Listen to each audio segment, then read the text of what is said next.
What will it take to get to net zero by 2050? It's a pleasure having Cleveland Jones, researcher at ENOG, geoscience and geopolitics consultant. Good afternoon, Cleveland Jones. Uh, Nice to be with you again, Kavaya. Thank you. A great pleasure. Let me remove this. Where are you? Oh, it's here. Yeah, great.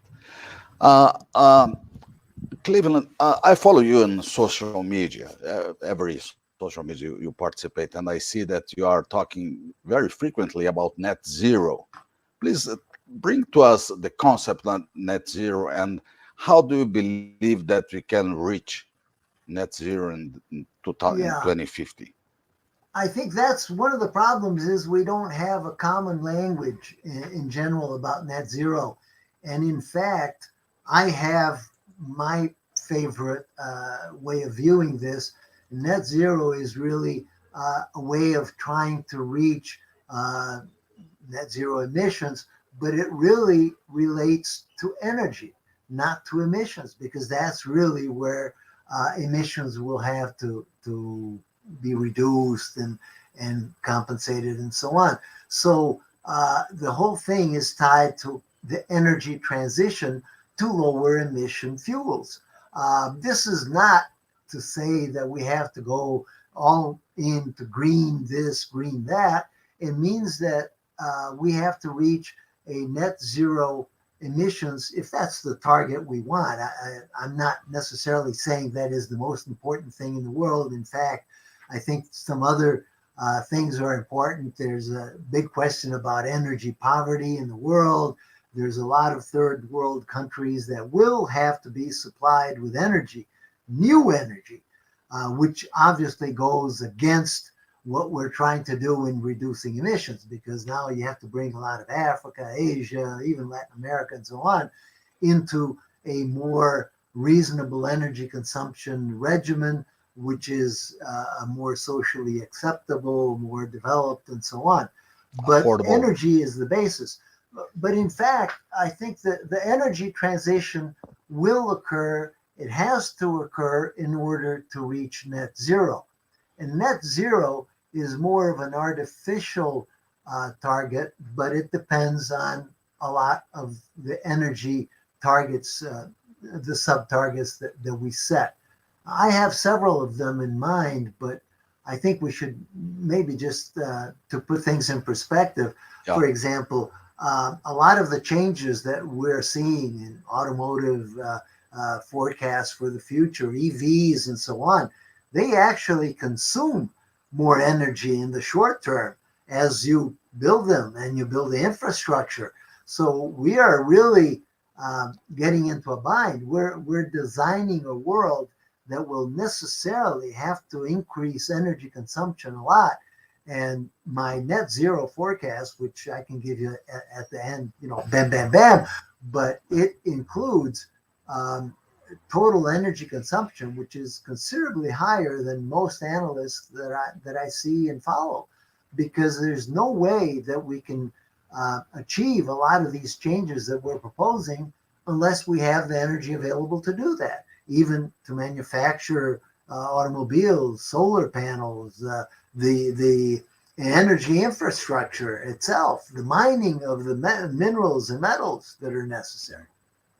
So let me see if I got your point. So we have the energy approach, so new types of energy, and you have CO2 compensation. So Yes. Uh, please, the two things. The energy is really the key because uh, the energy depends on technology. In fact, everything depends on technology.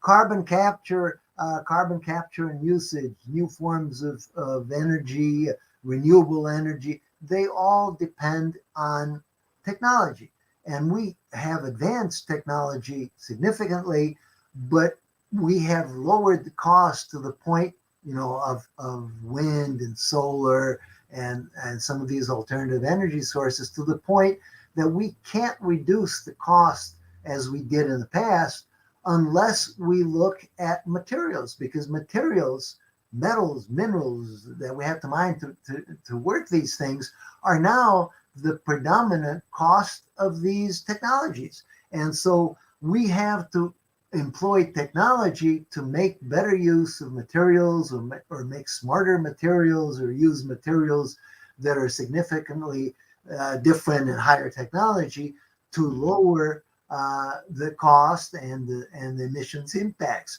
And that is really a challenge, because before we just had to improve methods that were very energy inefficient. That was easy, the low-lying fruit. Now we have to be really much more smart, and technology involves all of that. And in the process, like I said, we have to have more energy, and we have to have surplus energy in the energy mix, because a lot of these renewable energies are really intermittent and so on. So we have to grow much more than just what our energy demand is. So that is a big challenge. But as I said before, energy poverty is a big thing that we have to overcome. It runs against the grain. The IEA, for example, I think is significantly wrong to think that, fossil fuels, natural gas will have a much lower mix percentage in the future. I see that continuing, because it is impossible to ramp up the alternatives as fast as we need, even with technology. And that is where we have to put the biggest dollars. We're talking trillions into technology, which will facilitate this change. Fortunately, technology has been the savior. We say, oh, wind and solar has helped, but it's not wind and solar. It's technology that helped. It's technology that allowed them to be lower cost. It's technology that allowed semiconductors to come down in price and work their way into the equipment that lowers the cost of these things. So this is actually the biggest part of it. Solar is already the lowest cost, operational cost, but of course it has a high OPEX, and that is what is going to be a big energy penalty going forward. Carbon capture technology, like you mentioned, yes, that will be key. We can't achieve net zero otherwise. And all of the people that I see talking about carbon capture, they foresee big increases. I'm talking about billions of tons that will have to be sequestered on an annual basis. That is far higher than most people consider possible, but only if technology gets us there. So if we don't invest in technology, forget net zero. We're never going to get there. If we put a lot of trillions into technology, then we will have cheap, under $100 carbon ton cost for carbon capture, and that will allow large scale increases in carbon capture. The same with some alternative energy sources, which I think when people say renewables, they think of a lot of agro. In Brazil, for example, we're talking about alcohol, and in many other countries, but I don't think we can ramp up that fast enough. There's many limits to agricultural conversion into energy. The same is true for a lot of nature-based solutions, which many people see as a big part of the solution to net zero, because so far those are very low cost and very effective, guaranteed, the most reliable, certified cost reductions are nature-based, good planted forests. But I don't think we can get there either. As an environmentalist, I would love that to be the main portion of our reduction in emissions, but we just won't be able to grow enough forests everywhere. It just won't happen. This point is very important. So you are bringing to us that technology will, quote, solve everything. But let me challenge you, because, for instance, in terms of coal, that's not an easy thing in terms of CO2. Many important countries are using high volume of coal, including Germany. Germany is not in this list because Germany closed the last nuclear three plants, nuclear yeah. plants and increasing coal. So my point for you is the following. As we have oil, crude oil, gas, natural gas, coal, so technology can solve the CO2 compensation of these Yeah, fuels. it works in a funny way because what will do away with coal is really cheaper energy alternatives. We can't solve coal with technology because that will be an expensive way of Yeah, dealing with coal. And that will happen very quickly. China and many other places, once we have much cheaper alternatives to coal, we will use them.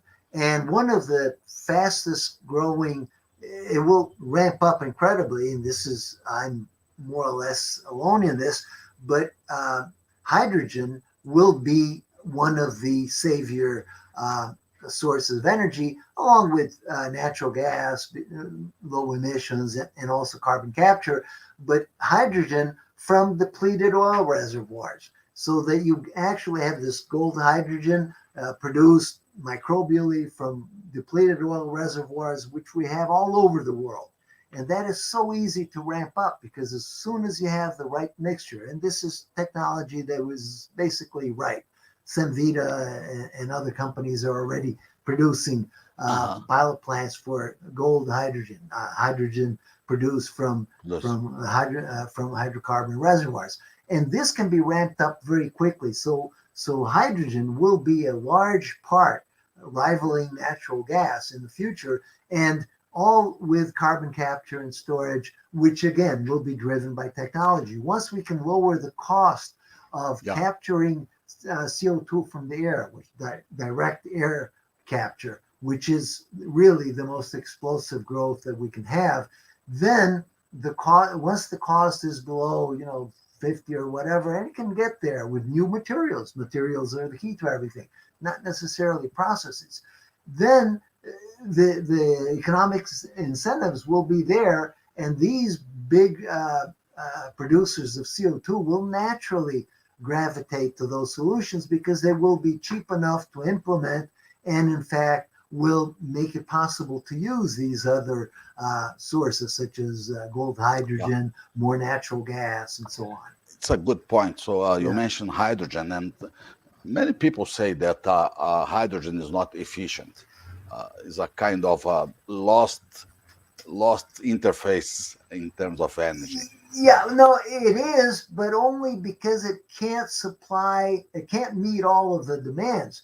But in industrial uses, even in transportation and in a lot of industrial processes, even heating and so on, it is an alternative. Steel and all of those uses, which are very intensive, hydrogen can do very well. And if it can be ramped up fast and it's very inexpensive, I see that in the future, then there's just no reason why it won't be adopted. It may not be able to be used in every uh, application. That's why there will still be some oil, some Very natural selective. gas. Yeah, and there will be some renewables also, for plastics, this, that, and the other. But natural gas will come up. You know, I'm forecasting something above 10% of the energy mix just from hydrogen, which is a stupendous increase, which is almost unimaginable, but that is achievable if you have a drastic cost reduction for Yeah, production of hydrogen in a way that can be scaled up because oil production is all over the world. If we produce hydrogen from where we were producing oil, that can be scaled up immediately all over yeah, the world. yeah, So that's, and carbon capture and storage more or less the same because we can also store CO2 where we had oil and gas. So, we have those reservoirs almost depleted anywhere. reservoirs. Yeah, Once we improve technology, identify the bottlenecks, and we can lower those costs, we can capture CO2 from the air cheaply. yeah, That yeah. combination just flies. When you mention technology can solve almost everything here, please bring to us what kind of technology are you talking about and give us some examples about that. I'm talking about materials technologies because, nowadays materials constitute 70 more percent of the cost of a lot of these technologies. In CO2 or DAC and so on, it's the absorbers, it's the stuff that the CO2 binds to. In semiconductors, it's the materials. In wind turbines, it's the lower cost of the rare earths that up to now have been, very difficult to substitute. Yeah. We can make big advances in this. I'm suggesting that you need, and we will get, it's a long ways off, but by 2030, which is more or less where we want to see the energy mix converted so that we can reach net zero by 2050. I think 2050. I think that we can reach something like $4 or $5 trillion invested in energy. A major portion of that in technology up to 2030, and then from there on, that investment will be applied in the technologies being implemented, such as hydrogen production, CCS, and so on. So the dividing line is like 2030. By then, we have to have everything in place. If we do, from 2030 to 2050, we implement all of that, and we could get to net zero. It won't be easy, and we can be derailed by a lot of not enough investment, major crisis in the world. But if everything fits more or less without a lot of surprises, it's doable.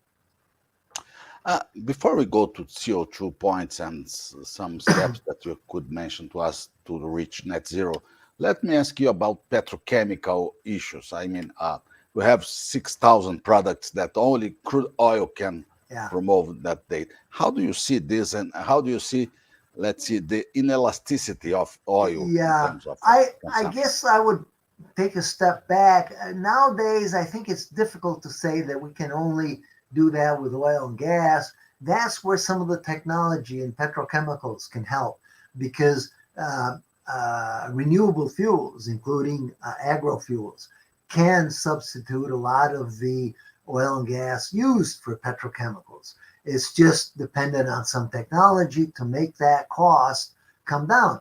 Right now, you have renewable plastic and all that, but it's more expensive, so it's infinitesimal portion of what we have. But if technology comes up with a way of making that cheaper, it's just like whale oil, oil will be cheaper than whale oil, we'll use oil. If renewables are cheaper than oil, we'll use renewables in the petrochemical plants. We won't use them now, and the only ones that use them are just because they want niche to say that, we're green, that kind of stuff. But that's not economically driven. Anything that is not supported by economics won't fly. All of these, even fiscal support and incentives, they're too artificial. They may last, subsidies. But even the subsidies, people recognize that they're not trustworthy. They can be there this year, next president, whatever, takes them away. That doesn't fly. Cost incentives do. If something is $1 and something else is 80 cents, that's clear. You just change, and you don't have to depend on subsidies or incentives. So that's what will drive the change, and including getting rid of a lot of coal, because the only reason coal is there is because it's extremely cheap to mine coal. There's just no comparison. But if we make some of these alternatives cheaper, including hydrogen for some uses, and we can provide a good mix with carbon capture, we can get there. I have this thing that I told you. I can come down with like 5 or 6 points that say to reach net zero by 2050, we have to go from something like 165 million barrels of oil equivalent to over 220.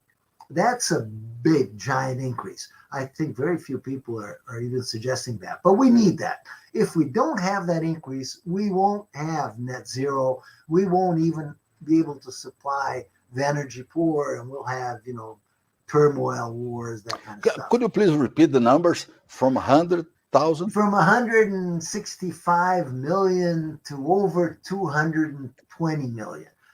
It's Wow. not doubling, but overall energy use, that is No, no, tremendous. please Yeah. give me 1 second. Just wow. Yeah. The numbers surprise a lot of people, but you can't get to net zero with small increments, because what we've seen is that all of these alternative energies that we've discussed get us a little bit further, and they create some problems. The energy grid itself, the electrification of the economy, which It's a, must occur, it's a is very big extremely challenge. expensive. And with the grid we have now, no country in the world can get to net zero, because we can't support the renewables, the alternatives, all But these Cleveland, other changes. We can't. but Cleveland support everything by electric systems. It's No, not not everything. non-contingency systems. Yeah, not everything, but just what needs to have a stronger electric grid. Electric. That the electric grid we have has been incrementally improved. China has a transmission system for electricity, high voltage, direct, and alternating current, Mhm. which is better than we have in the U.S. and Western Europe. That is because they're building new lines. That is what we will have to build. Uh, Interconnecting regions, and then the distribution system within regions. That investment is, again, in the trillions. That's why energy investment has to be 4 or 5 trillion per year by 2030. We have to upscale our electric grid. We have to invest in technologies, uh, hydrogen, renewables, DAC, that direct air capture, all of these in tandem. You can't just do one. One is useless. You have to do all of them. And that's why 4 or 5 trillion a year sounds like a lot, but we can't do it with less. Now, it will But poor mean, countries, developing countries, can do these investments? No. I doubt it. Take Brazil, which is a petroleum powerhouse, and we should increase our standing in the petroleum and the oil world. But even then, we can barely support the investment required just to keep that production going. So we can't invest in $5 trillion. this transition. It will have to come from the Western world. China will realize that it can do that. It's in its interest. Hydrogen will be interesting for China. It's not that they're married to coal. They're married to coal because it's cheap. But if they can see that investing in hydrogen will provide a cheaper alternative, actually it makes all the sense in the world. And they're an autocracy. They can decide that once it becomes clear to them, and this can become clear to them in the next 5 years probably, they will decide, yes, we will invest billions, multi tens of billions of dollars in that technology.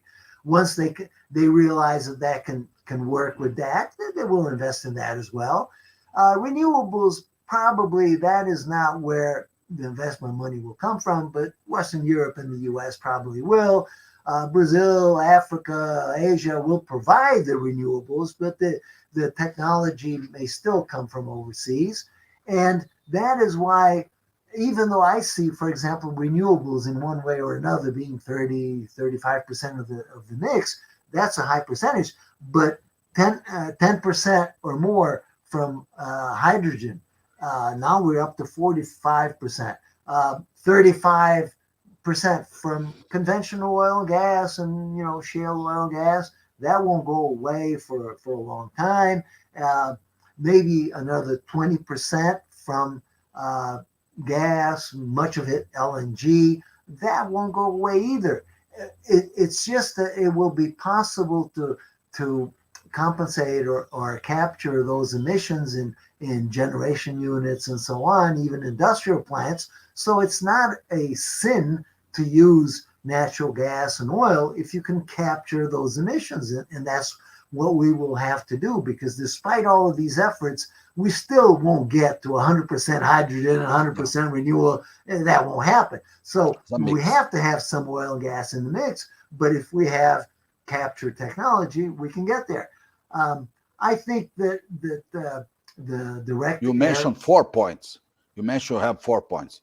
This yeah, was the first. Yeah. What's the second? no, I mean these four Ah. items in the mix, Ah. but Okay. yeah, but the second part is the capture because we have been, I think EIA talked about maybe 1 billion tons of CO2 by 2030, maybe more by 2050. But I'm talking 15 billion.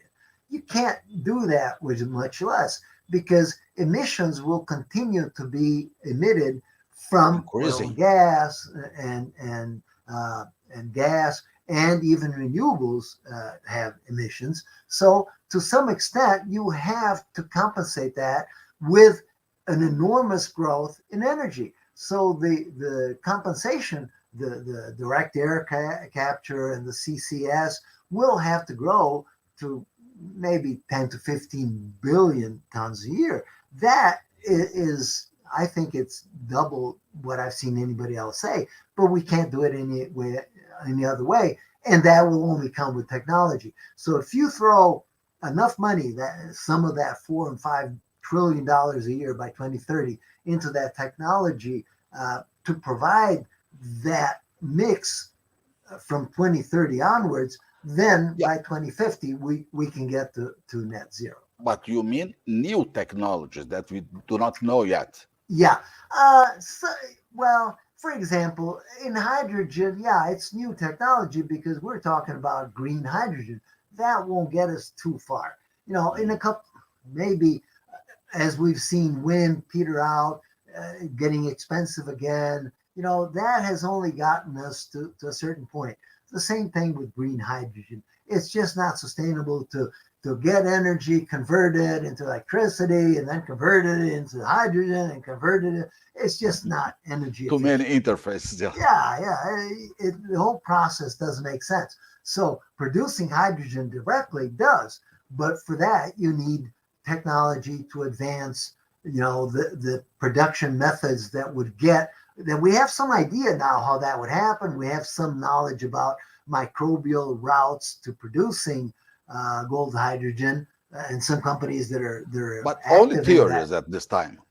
Only No, concepts. pilot Yeah. programs going on and that have injected microbes and produced hydrogen, and that's clean hydrogen. So and it's clean hydrogen from oil and gas that you would never produce because it's depleted reservoirs. They may still have 50, 60, 70% of the original hydrocarbons, but you would never take those out. So if you can convert any amount into hydrogen, it's free, as long as the technology to do that is inexpensive. And this is it. When you're talking about microbial processes, technology can be very inexpensive because they do the work for free once you inject them down there. So that is a big part. And carbon capture can work more or less the same way. Once you can define the materials that will be the future of these technologies, some substitution of rare earths, some substitution of the absorbents in sieves and so on, then you can say, well, this used to cost $1,000 a ton, now it's 100. Materials can vary tremendously in costs, and we are developing materials that are tremendously different. Artificial intelligence is helping us in that, and indeed, that's how it will be developed. We are fast going through, thousands, maybe millions of alternative materials that can be used that would take us 100 years to go through, and now we can do it in a couple of years. And now we can find the material that will make carbon capture from the air inexpensive, whereas currently, it's a $400 a ton thing. It's just, they do it for fun, but it has no place economically. Great, Technology will save us, but it needs money. A lot of money and time and competence and Yeah. countries, and research centers. And so let me finalize. Let me ask you for a conclusion. I have the last question for you, if you do not have anything else, of course. Okay. I need only a number from you between 0 and 100. How likely is the world to reach net zero by 2050? Oh, In I'm reality. really optimistic. I think that, as I said, everything has to fall in place, but I think that technology is so powerful that even if we face some problems, I think technology will also overcome them. I place my bets way above 75, 80%, Wow. maybe more. So net zero, I think is pretty guaranteed. Feasible. Yeah. Very, So very lucky 75, for us. yeah, 75%. So you are betting on new technologies and some solutions, so the Yeah. world be very, very clear and simple. Yeah. Yeah, good. Yeah, We'll thank get you. there. We'll Yeah. get there. That. Thank you so much. Was a great conversation. I learn a lot with you every day. Okay. Thank you, Cavalla. Take Thank you. care. You too.